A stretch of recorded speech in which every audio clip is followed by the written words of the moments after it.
Welcome to the Strong Enough podcast, where we talk about the challenges and celebrate the triumphs of people just like you.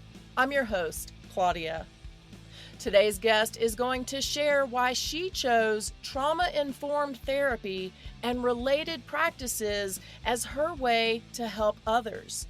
She's also going to talk about the mind-body connection and why it's so important, particularly to those who have suffered trauma or abuse. Please help me welcome Dr. Amelia Kelley. Good afternoon, Dr. Kelley. How are you today? I'm great. Thanks for having me. Yes, and I would love to point out that we have a connection. You are in North Carolina, is that correct? I am. Yep, right outside Raleigh. And I spent most of my life in North Carolina. I went to high school in Durham. Hmm. So the first question I think I have to ask you before we dive into anything is, are you a Tar Heel or a Blue Devil? So I'm actually neither Okay, because I'm a New Yorker. right on. And I have always said I don't really feel like New Yorkers are very heavy into, and I might be making an assumption for everyone, into college sports because Mm-hmm. we've got all the huge professional teams up there. So when I moved down here and saw that it was such a divide, even like romantic relationships were being impacted by this. I thought it was pretty wild, but I guess I would have to say neither, and I'd have to go with state because my husband likes state. Okay, I'm okay with that. So we can continue the conversation. Good. Now that we've gotten that out of the way, why don't you tell the audience a little bit about yourself? Okay, so as you mentioned, I'm located in Raleigh, North Carolina. I'm a trauma-informed therapist. I've been working about 18 years now, worked with so many different populations, but found that trauma and interpersonal relationship recovery and a bit of substance abuse work and some neurodiversity work is where my heart's at. I'm also a author, co-author of What I Wish I Knew: Surviving and Thriving After an Abusive Relationship. I wrote with a survivor of intimate partner violence. I'm also a podcaster, teacher, trainer, meditation teacher, yoga teacher. I don't know. If it's something interesting and I think it'll bring healing to people, I find I gravitate towards that. I joke that I'm not very smart at a lot. I'm really smart about a little. I would be the worst trivia co-team mate. I don't know. We do have a trivia team, and I feel like you named a lot of things that could be very, very helpful. So I I don't, I might know, don't, like the medical stuff I might know, and like a random travel thing every once in a while. But other than that, there you go. I always need a geography person because I'm lucky to know where my state is, and some of the other ones, but outside of that, I'm fairly useless. I would love to hear how trauma informed became a passion for you. So it's kind of ironic that you're asking this week with all the things happening in the world. Mhm. I think that it actually began as some generational trauma. My family are actually refugees from the Ukraine. Wow. Right. So mom is first generation. So there was always this kind of underlying current growing up where I knew that trauma had impacted my family.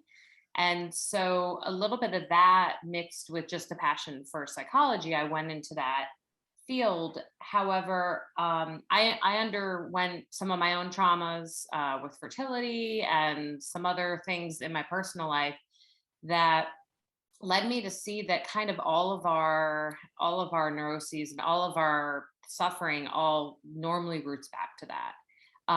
But for me too, the body is huge. Like this, I think this new approach, and it shouldn't be that new, but this really important redirection into incorporating the body into trauma work. I think if that hadn't been happening, I don't know if it would have clicked or gelled as well for me. I've been a dancer when I was a child and yoga teacher now, and so I've always thought the body is so pivotal. Mhm. So it's just this perfect storm between my family, my experiences, my clients informing me, and what's happening in our world of psychology. Boom, trauma. Here you are. I Yes, want to divert just for a quick second. Do you still yeah, have family in Ukraine? I do. I have a great uncle and some cousins. I mean, the last time I spent time with them, I was a child, so it's been a while, but as far as I know, everyone's okay right now. So thank you for asking them. It's been, I don't even know the right word, bizarre for me. It's been so sad. And this feels so very different than some of the other wars and things that the US has been directly involved in. And I'm not sure why. Are you experiencing that? Or are you seeing some of your patients that are experiencing that as well? That this just feels different, more impactful? Right. So it's interesting because a lot of the situations that have happened over the last 2 years, between COVID and BLM and Me Too and all these huge movements, um, I've been able to relate a lot to my clients and kind of offer that safe vessel. Right now, and I don't do this often, I actually canceled a session last week. Like right when I had heard from a family member, and it was one of those moments in trauma work. It's very important for us to be prepared and available. I was not available in that moment.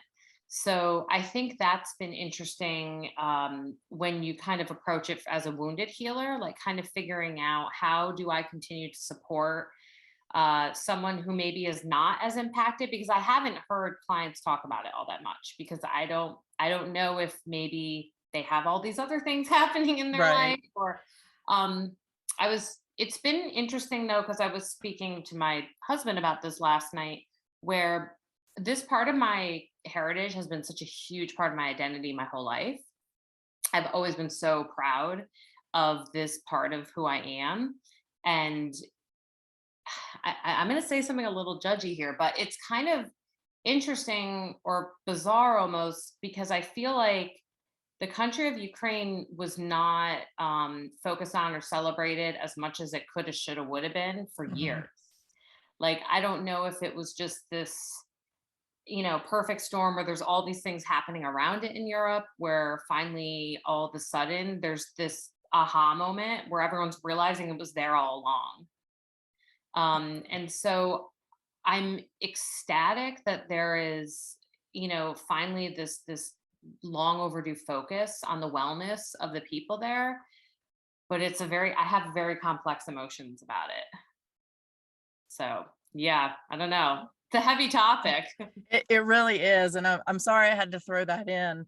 But No, that's okay. one It's of what's the going on. things, yeah, and one of the things I super appreciated that you said is that you felt last week that you just couldn't be there for that individual. You couldn't be present in the moment and you canceled the session, because I think sometimes we look at our doctors, our therapists, our Mhm, coaches as mhm. these just larger than life individuals who Right. can just handle everything and tackle it all and do it better than us. And so I appreciate you really humanizing that for Mhm. everybody.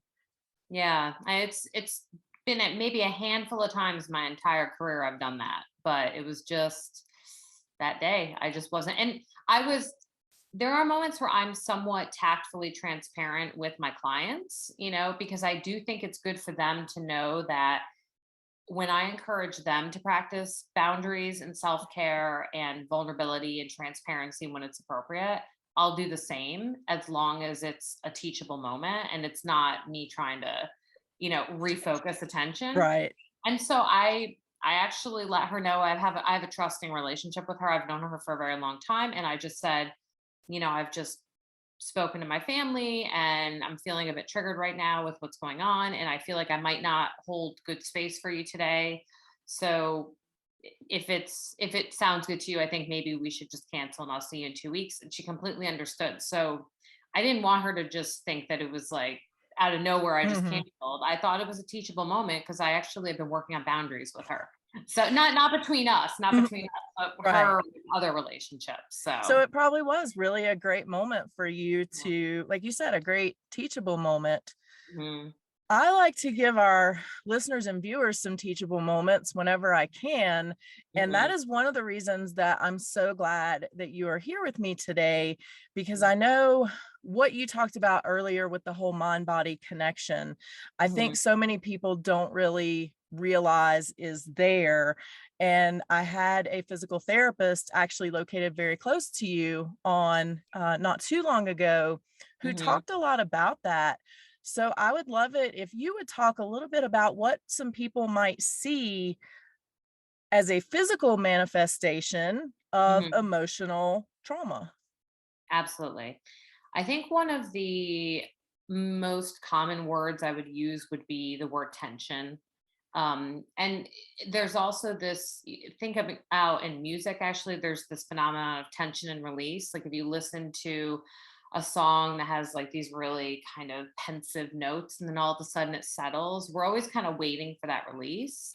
And I think sometimes with trauma, you don't get the release. You don't you don't get the, I've had a stressful day and my muscles feel tight and my breathing is shallow. But at the end of the day, you know what? I can sit down, watch my cheesy TV. For me, it's The Bachelor. And can't wait to see what happens tonight. Um, and, because I'm walking around as not an acutely traumatized body, I can go down. I can decompress. I can get to that point. With trauma, there's not going to be that release. There's just this constant buzz or tension, and it can show up in a lot of the ways we would imagine fight flight. The tight muscles, the clenching of the jaw, increased heart rate, all of these things. Luckily, we're not going to walk around all the time like this, but there's going to be at least a hum of that. Do you think it's difficult for survivors, I'll say, I don't want to call them victims, Mhm. to identify that and recognize it on their own?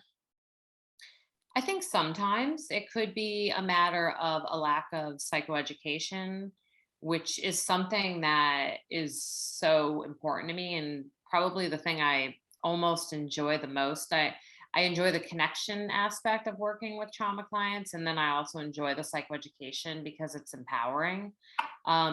So that could be a piece of it. But the other thing I think is this tendency for our nervous system to normalize our experience. So I often will use the example of going in an airplane when you first sit down and they cut the engines on and everything gets going. It's so loud. Our nervous system gets a little bit of a jolt. But eventually, normally, you're going to forget about the engines. You're going to forget about all the noise unless someone's crying or snoring near you. Um, or actually, with COVID, if you hear coughing, you're going Right. to um, but so with keeping that in mind, when you are constantly walking around like that, it can be difficult because your body's going to become normalized to stress. And that could be some of the reasons why things like acute traumas can lead to chronic pain Mhm. or even other medical issues.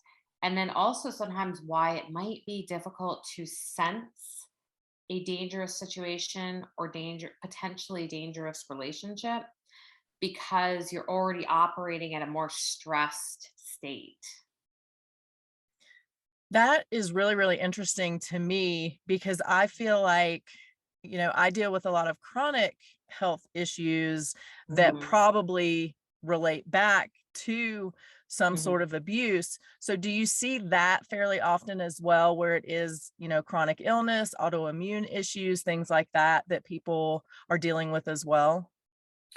Yes, and this is, I think, an area of this work that is harder to specifically prove, and so I think there is a lot of inquiry happening right now about this. But I do think about one client of mine in particular who has been in a long term marriage, and her partner is definitely a narcissist and definitely controls what she does, how she speaks, what she says.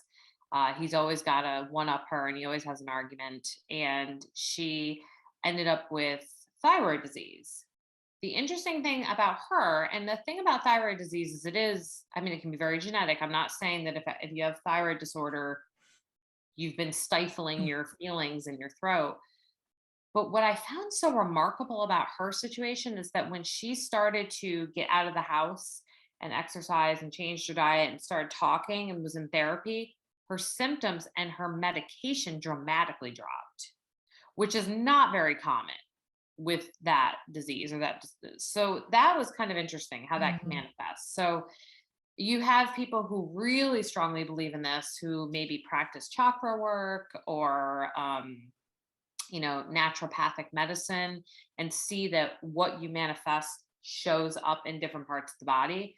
And then you have those who are just, hard black or white science, who say that Mhm. couldn't be. So I think there's certainly value to it. I agree. It reminds me of the book, The Body Keeps the Score.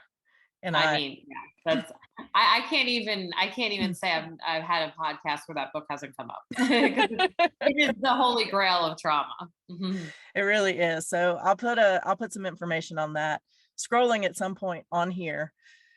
I Mhm. know a lot of the work that you do is about empowerment, and it's getting through the abuse or the trauma and then how to move forward.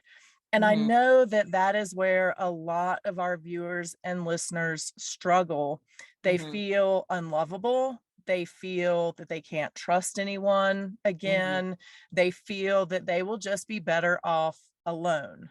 Mhm. So I would love for us to talk to those people for a little bit and talk Mhm. about some of the steps they can take to empower themselves after going through abuse and moving forward and becoming a survivor. And I love the word survivor in context of this, because that is part of why survivors deserve and can go have these long-term loving relationships, healthy ones, because of the fact that you survived something. You did leave, you got out. And I want to speak to those people who maybe didn't even choose to leave, because I have heard that before, where circumstances made it where they had to leave and they weren't the one to choose it. And so they may minimize Mhm. their power and in their choosing because of the situation. You still survived and you still got out. When you have gone through something like that, I was talking before about your nervous system being acclimated to stress. Mhm. The interesting thing is that when someone goes through that, they have these new integrated skills. If you sit back and listen and believe in them, they're there, where you're going to be able to pick up on things. I mean, you said it's okay if I swear. I feel like your bullshit meter Mhm. will be a little bit more in tune than it was before. So there's that. That's a huge piece.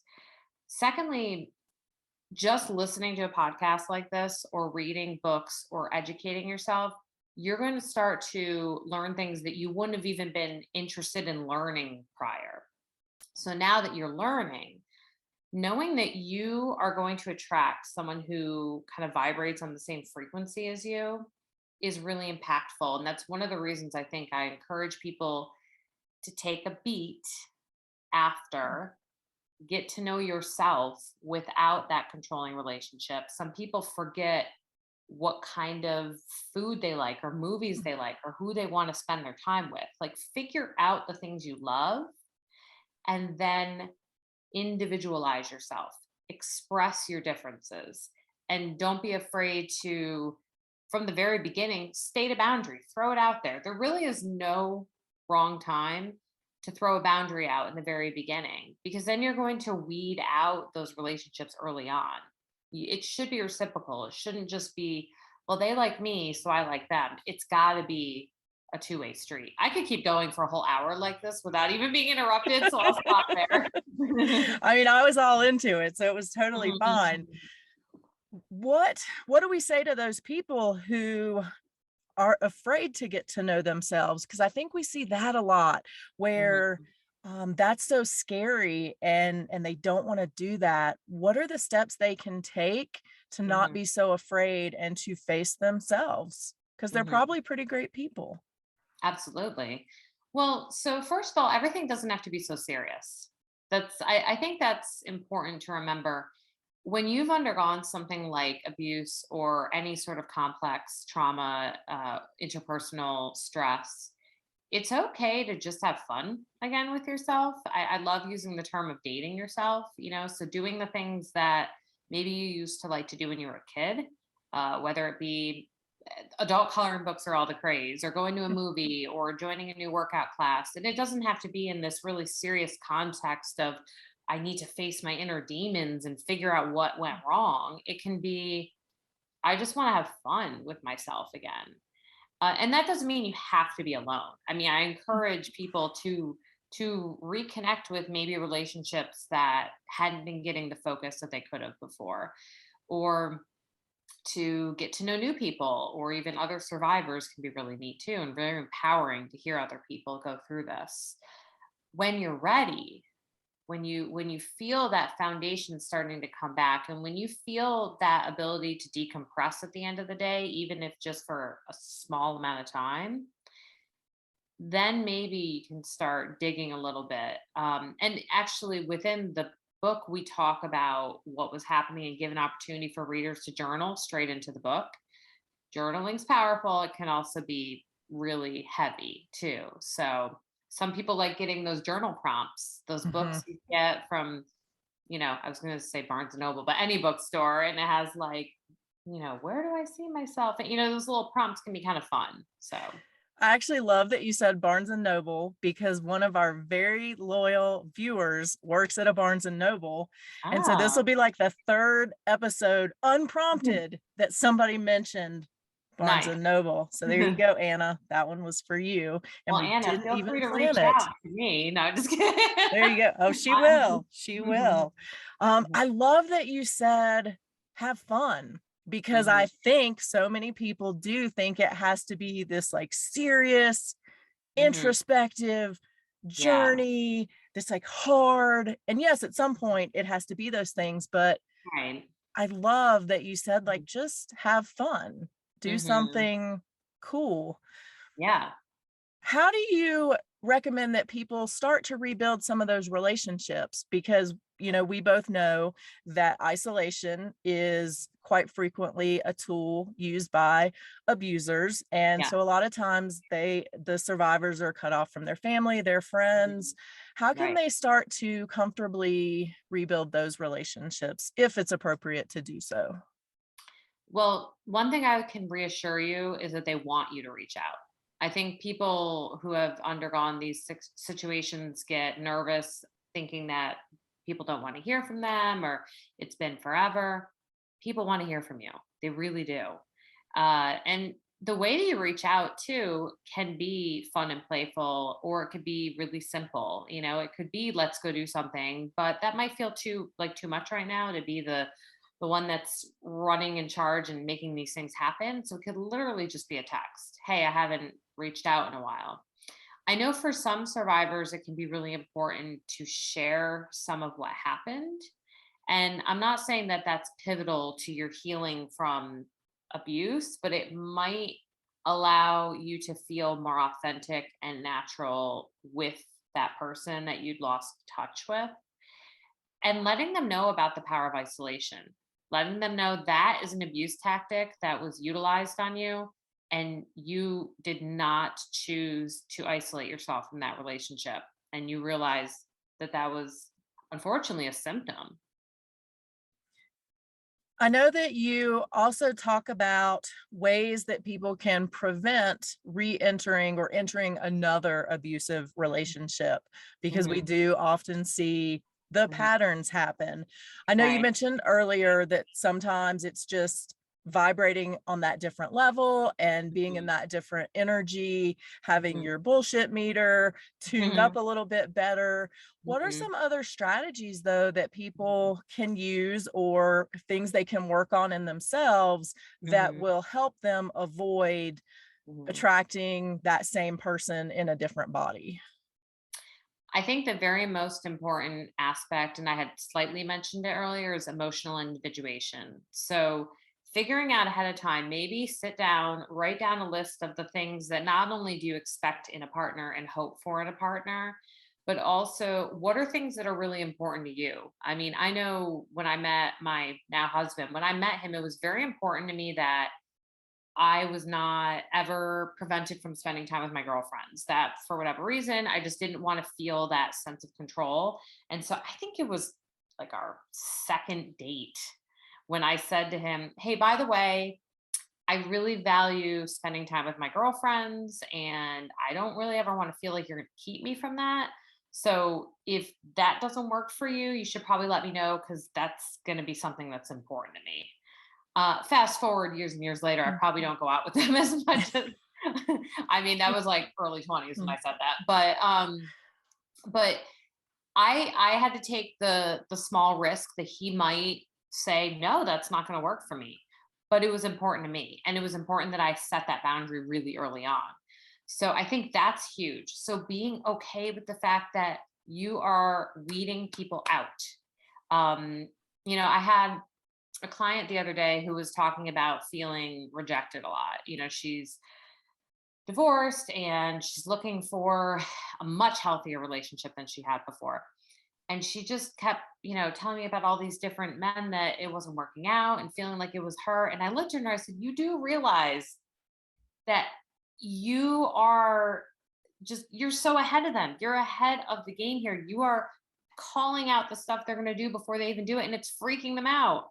And so they're not sticking around because they're not good enough." And I know that's an overused statement, but it's true. Um, Another thing is reaching out to friends and family and getting their opinion is a good idea. So I'm not saying that you're going to decide whether or not to be with someone if your friend likes them. And, sometimes not everyone is going to love everyone you love. But if you have that group of trusted relationships and as a consensus, they are all not a big fan of the person that you're dating, it might be important to take a step and take a look at what is it that they're all saying and maybe take that to face value before you become isolated from those people. I'm literally thinking of people right now that Mhm. fit that bill. But I know a lot of times when we're the individual in that relationship and we Mhm. hear those things, we Mhm. just don't want to listen. We want to duck from the red flags. Mhm. What makes so many of us do that versus kind of what you were saying, where you kind of set the boundaries early and we're like, if that doesn't work for you, like that's okay. Maybe this Right. isn't right for us. What Mhm. makes the different side of people where they just want to ignore the red flags and all their friends and family who probably know something if everybody's saying the same thing? Right. I mean, it could be a combination of fear or potentially confidence. And here's the thing about confidence. I really want to put this out there. Confidence, it's like a chicken or the egg situation. You're not going to walk around and inherently feel confident before you walk around and do the actions or have the thoughts. So I remember during that time when I was dating, I remember telling a girlfriend, "I don't really necessarily believe this 100%, but I'm just going to tell myself anyone would be lucky to date me." And like having that be a mantra. And I didn't always feel that way. You can't see, I'm 5 foot tall. I would like, "Hey, I'm over here," like, so it's not, you're not going to walk around feeling 100% confident in everything all the time. But the mantra, it had a big impact on just my thoughts. And so I think having your own decision about your inner mantra of how you want to feel about yourself when you are dating. And I would love to gift that one, that you are all lucky, that anyone would be lucky to Mm. be with you, anyone. And if they aren't, then that's, there's, I don't know, 7 billion other people in the world. Um, but on the other hand, in addition to that, I was talking about fear. This could be connected to seeing unhealthy relationships in your past, to not feeling like you've ever really found that person that treated you with the respect you deserve. So it does take a bit of risk and courage, but you can do it. And I mean, it's everyone's going to go through those uncomfortable feelings until they find a person that's good enough for them and up to their, that vibration I was talking about. I love that. Mhm. What are some baby steps that the people can take who feel like they're not good enough and they're not Mhm. worth Mhm. that other individual or putting their foot out there and taking that first step? What are some Mhm. little things they can do to ease their way towards that? Mhm. I think, going back to what we were saying about dating yourself and doing things that you enjoy, if the focus is a little bit more on feeling like you're having fun with yourself and doing things that empower you and make you feel excited, it's going to carry over into just a general consensus about how you feel about yourself. But remember, I'm starting with you, not them. Like, Mhm. this has to start with you having that in a relationship before someone else is going to provide that. There should, in healthy relationships, be this phenomenon of expansion where, you bring your qualities, I bring my qualities, and this could be relationships, friendships, knowledge you have, and together we can learn and expand and become better in some ways. But that actually is completely separate from you make me happy or you are the reason I'm happy. You make me happy or you're the reason I'm happy have to be, I think these ideas of what a relationship is supposed to do needs to be reoriented because you make you happy. And that's where it has to begin. That interpersonal relationship with yourself first. And I think that's where so many people unfortunately do struggle is they're Mhm. looking not for that addition, but they're Mhm. looking for that completion of Yes, that's a themselves. good way of putting it. Definitely. You Mhm. mentioned friendship, Mhm. and I really appreciate that because I feel like people do a lot of times focus on unhealthy romantic relationships Mhm. and not necessarily unhealthy friendships, which Right. I think do also exist. Oh, absolutely. Do you find that a lot of people are engrossed in both of those at the same time? So, for example, somebody in an unhealthy romantic relationship is also surrounded by unhealthy friendships or not? What do you see? Is there a trend there at all? I think it depends on the person and their personality traits. Sometimes you're going to see people who have a trend of unstable interpersonal relationships overall. In our book, we talk about dialectical behavioral therapy skills, DBT skills, which are really powerful for helping people who struggle with most of their relationships. I mean, if you're struggling with most of your relationships, there is a common thread. And so learning some of those interpersonal effectiveness skills can be really powerful. If instead it feels like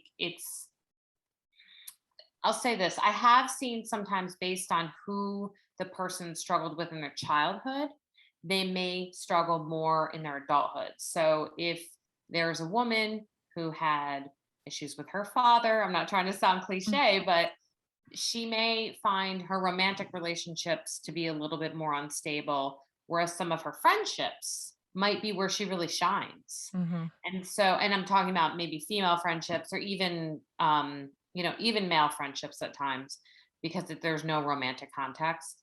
So having that moment of insight about what kind of relationships do I struggle more with, and then what were my earlier relationships like, that can be pretty powerful to figure that out. Um, so I guess the answer is yes and no. It's a solid maybe, it sounds like. It's a It's a solid solid maybe. It's a solid 50-50. love it. I want to talk a little bit about your book because I have not read it yet. I plan to, but what I loved was how you wrote it. Mhm, Um, with another person, with a survivor, and you kind of gave it that dual perspective. So I would mhm, love if you would talk a little bit about how that came to be and how it was for you two to write that, maybe not together like you're sitting there together writing, but mhm. together. Right. And it was interesting because we began writing it pre-COVID and finished writing it during COVID. And so I have these early memories of us having like coffee shop dates, talking about some chapter structure to where we obviously weren't seeing each other at all in person. So the book, I have not seen anything like it. It is a survivor story. Kendall Combs, my co-author, and she is showing what happened beginning, middle, and end of her relationship. And every single chapter, we are following kind of the typical or anticipated trend that a relationship like that might go through based on what she went through. So that every chapter, it's her sharing a bit, like when she met, and then me following up every single chapter. The second half of the chapter is, here's the red flags. Here's what the research says. This is what she might have missed. This is what you could do if you didn't miss that. And then at the end of the chapter, she responds to what I said with what she knows now. And then we have a journal page for the reader to write what they know now. So it's an interesting structure because the first half of the book is all about her being in it leading up, and then her escape. I don't even want to give it away because it's a wild story. And then the second half, and it was so ironic when we were sitting doing some editing, because that's like 90% of writing a book is the formatting and editing. I said, "Oh my gosh, we're literally at the 50% mark on the book where we got to the thriving part after, which Mhm. was really neat and kind of serendipitous." So the second half is all about, different research-based techniques and ways that you can thrive. The thing that I love about it too, as a clinician, I wish I had had a book like this to help me help survivors way before I wrote with her. And so you had asked what it was like to write with her. I learned a ton on this journey with her. There's things obviously as a clinician that I knew, but I never really was able to get that deep inside someone's story. Even though some of my clients had shared with me, she has been through it and out the other side now. So it was a hugely impactful experience, even just for my practice and how I work with my clients. You may not know the answer to this because this is technically a her question, but do you Hmm. feel like it was harder for her to write it and be so vulnerable knowing that you were going to come in and kind of answer those, or, here's the red flag you missed, here's the red flag you missed. Do you think Hmm. that was more difficult for her? So just based on feedback I was receiving from her during the process, I'm going to guess, and again, I'm making an assumption that the biggest catharsis for her actually was the writing part of it. There were certain chapters that I remember her saying, like, wow, that was a really tough one. I need some self care time, which I thought was so awesome that she was able to pinpoint that. That's something that was so incredible about her is I felt like she was up for it. Like she was up for all the feedback I gave. And maybe that's because of where she's at in her journey. Like this Mhm. was the right time for her to write a book like this. Had it been 5 years ago or, at a different time, it probably maybe would have been a different experience. So I don't know. I'm gonna ask her I that. would love to know, I'm just curious. Yeah, no, that's a very interesting question. Was it harder for you to put down those issues and those red flags knowing that she was going to see them right then and there? Were Mhm. you concerned about how she might feel, or did you approach it more as a clinician and, just here it is Mhm. in black and white? I think because of the style clinician I am, it actually was incredibly organic and familiar for me. Anyone who has worked with me before knows that I'm not Freudian or psychodynamic whatsoever. I do not like to take a passive, uh, I don't know, passive stance with the work that I do. I love for the people that I work with to know what's going on when it's going on. And so I think the biggest thing is that if the way that I share it is with deep respect and empathy and compassion, then it's usually absorbed the right way by the other person. And so for readers who are going to read the book, I hope that at no point do you feel minimized or judged, because that's absolutely not the way that I approached it with her. And so that was super important for her to feel respected the whole time. And I mean, because I do, like, what she's overcome is incredible. So you mentioned that it was the right time for her to write Hmm. the book. And I know writing a book and journaling are two entirely different things.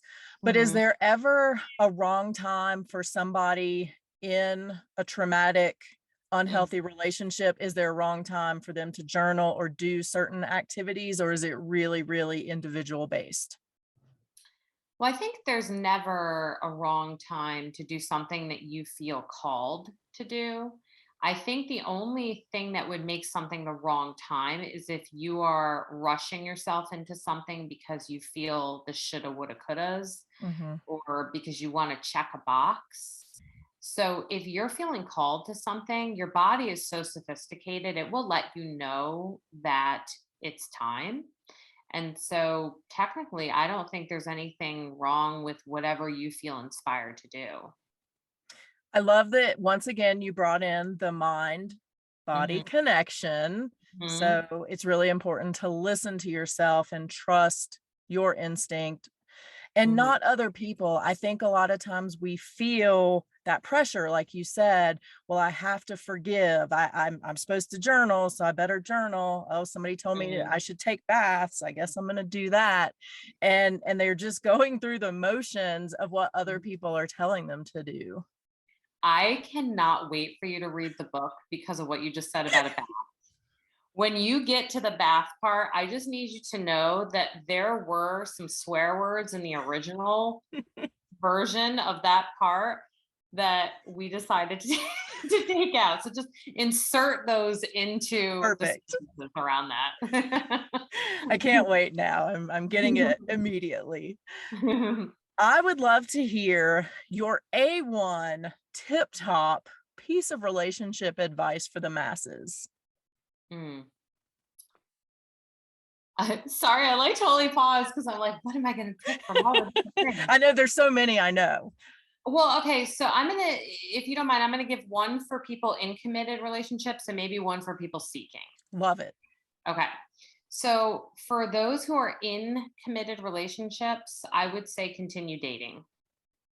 And that can look different for everyone. It could be sitting down and doing a crossword puzzle together at night. It could be watching your favorite show together at night that you actually spend time and talk about. It could be committing to, I always talk about like the monthly date. That is the Mhm. thing that I try to convince all my clients to try to do. I try to stick to it as much as I can in my relationship. And my reason is this: where we place our energy is what grows. And so I've used the metaphor before with the gym quite often because I love working out. If you worked out once a month, you're not going to get much benefit. You're probably just going to be sore. So the same thing goes for committed relationships. If you're only making eye contact and talking once a month, what do you expect? Mhm. So I think that's one of the big things is energy. And I use the word dating because it's a socially constructed way of describing spending time together. But really, I'm talking about drips of energy because we don't want to store it all up for one day at the end of the month. As far as people seeking, I go back to that emotional individuation. Like, you have got to just be yourself. If you try to mold yourself into someone that someone wants, you are not going to be happy. Like, there is going to be a point in the relationship where you're constricted, whether it be you're not feeling yourself, you're not living that best version of yourself. It just, be an individual. And guess what? That applies to being in a committed relationship too. I mean, some of the best relationships I've seen are the ones where individuals are allowed to be their individual self. I love both of those, and I feel like I get extra credit because we try to do the date night weekly versus Yeah. monthly. If I didn't have really little kids, I think I'd try for weekly, but So I'm just taking my gold star. That's all there is to it. you should. You should. I mean, weekly, yes. Like, weekly is the ideal. I think pre little kiddos, that's what we did normally. But I always say, like, if you can at least do it monthly. But We do date nights in every week. So every week, yep, we do something together over the weekend, and even if it's just at home. And that's what I love, because we do that too sometimes. Sometimes that will be the date night, is Yeah. let's watch a movie and grab a pizza and Hmm. have a fruity cocktail. So Yeah.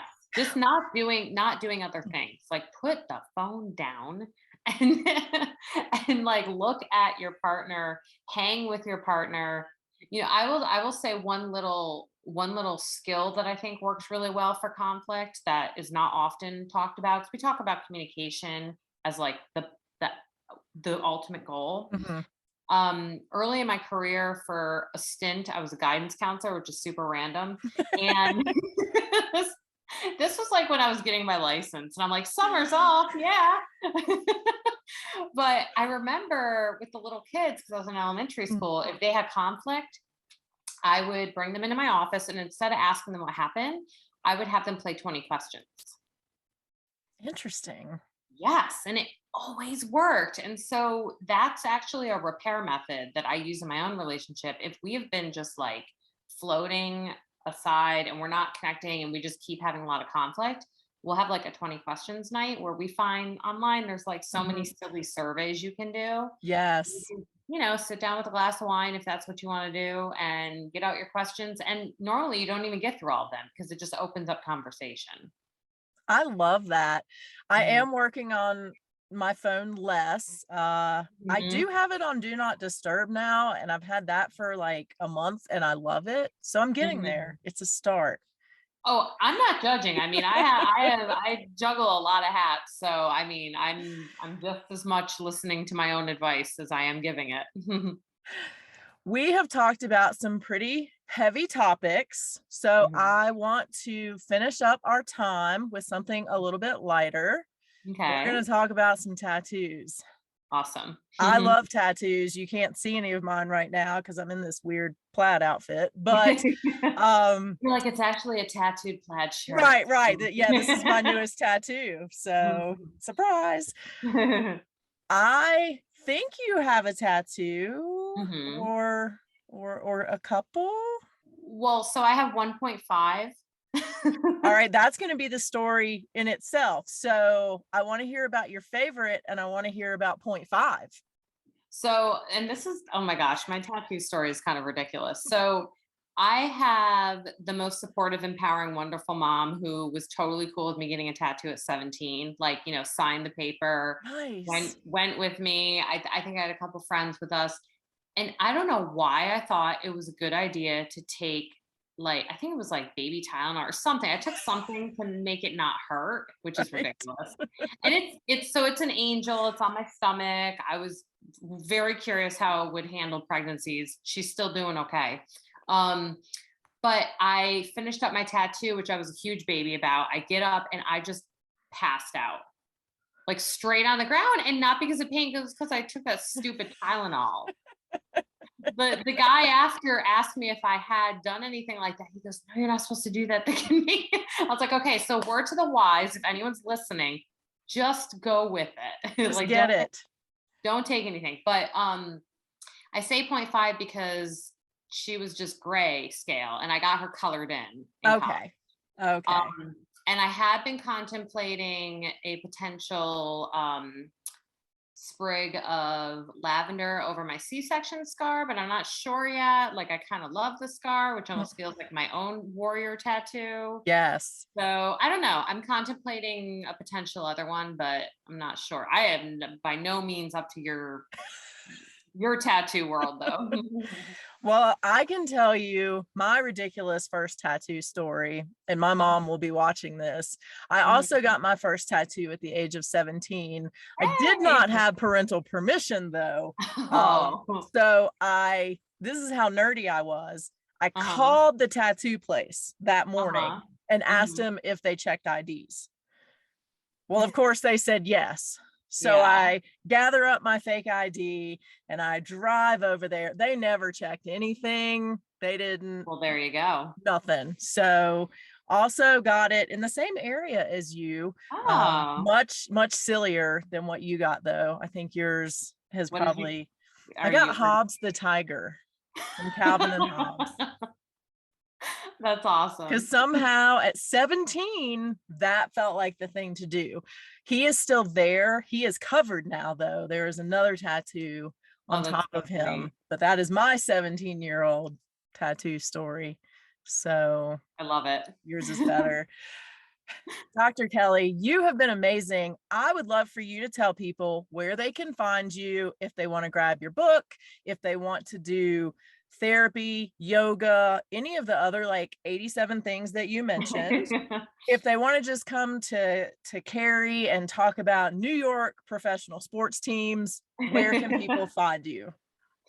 So to talk about sports, just kidding.